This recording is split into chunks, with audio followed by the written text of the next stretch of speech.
Because that's typically the only notable thing that people experience when they first start taking that. And then after a while, it starts to tame down. Otherwise, you can start to kind of play around with the dosage with your practitioner as well.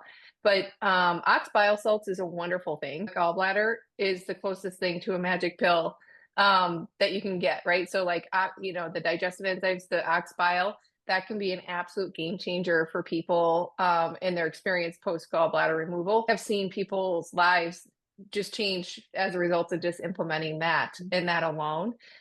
So it's always up to you, right? And to identify how it's responding well in your body. But that would be highly recommended that you continue to take that, especially if you're responding favorably. It's only going to help you. And the primary focus of taking that is to help with the bile, and breaking down the fat in fat absorption.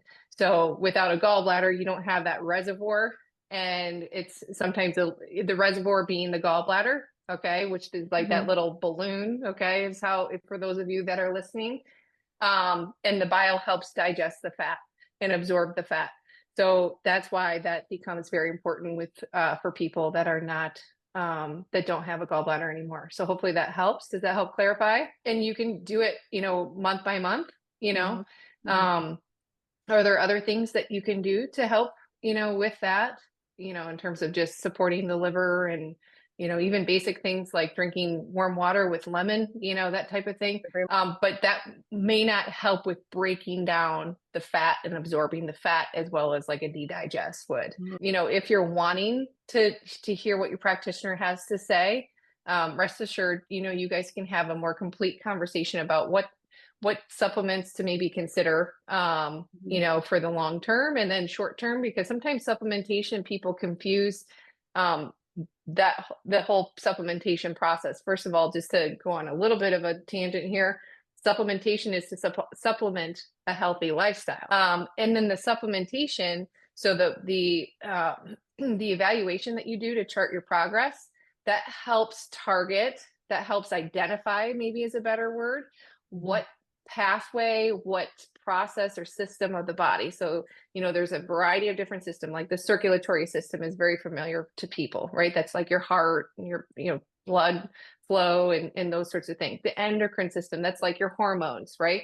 And they kind of categorize different systems of the body. Well, how your progress is charted, okay, and that assessment that you fill out throughout at the beginning and at the end, that helps us as practitioners to identify which pathway perhaps needs to be, needs further assistance, right? So typically what you'll hear is a conversation around 90 days, okay? So we like to work in trends versus like, okay, I took it this day and it didn't work, right? Like just day by day, that's more of like a medication, okay? We're used to that. We're conditioned to saying, oh, I have an infection, I need an antibiotic, or bacterial infection, I need an antibiotic, I'm feeling better in a couple days. Whereas what we're doing, it requires true healing, really takes, we like to track in trends more so, which post-program, we can look at usually a 90-day incremental period, because that's truly when you're going to see whether or not it's quote unquote working or not, especially with the quality of supplements that we're recommending, right? But as for your question specific to D-digest, for sure, I would continue to take it throughout the program, okay? And if it has to be month by month, that's quite all right.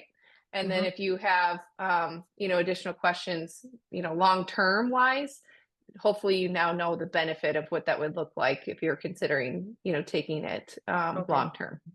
Generally speaking, phase 1 and phase 2 are there to target our key detoxifying pathways. And I say target, but I also mean support, right? So they're there to provide the nutrients necessary to optimize the key detoxifying pathways, which is the liver, kidney, lymph, and the GI system. You do get some additional support to the thyroid, which is a really important, metabolic process that we want to support. And then a lot of times, much like Randy said, people experience like blood sugar stabilization. And that's usually a combination of the supplements that you're given because we're targeting those pathways, but then also some of the changes that people make. So, just to kind of piggyback off of our conversation with Randy, he's experiencing changes already. And what gets me excited is that he hasn't really changed a ton, it sounds like, with his food intake, and or like gone through that process, which, to me, like there's massive healing on the other side of when he starts to make those changes, right? And for those of you that are a little bit further along, you can experience that. You've already experienced that. If you're not somebody that's like, oh my gosh, I'm in month 3 and I haven't had that experience, I also want to reassure you that because healing is different for each individual, right? So it's a series of peaks and valleys, but we always like to kind of, create that visual of, a peak, which is a win or progress, whether that be better sleep, more energy. I'm feeling, like my digestion's improving, my blood sugars are stabilizing, my cholesterol, blood pressure, you name it. Okay. I'm swelling in my hands and on my rings are improving. I'm noticing that. And then we hit a valley, which is like, oh my gosh, I was sleeping so well. And now I have been waking up like in the middle of the night, for 3 days straight. And sometimes people feel anxious when that happens. But in reality, that's a normal healing process. It's just your body kind of trying to figure that out. And then you go through the valley and you go to another peak, but you go closer to the actual overall peak of you're climbing like a little mountain, right? So you're still making progress, although it's a series of peaks and valleys, right?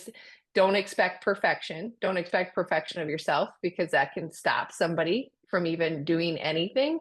And then also don't expect perfection or a linear progress with your symptoms, because that can stop somebody from continuing the healing process as well. So those are two big things. That's why we always say, it's progress over perfection, but give yourself some grace even when let's say you're struggling with your energy. You're like, oh my gosh, I just feel tired today. Well, that's okay. Let's get you a little extra rest. And then what you're doing is compounding. So you're making small decisions over time. And much like we've heard in our finances, those deposits, they turn into bigger outcomes, right? So that's important to understand as well.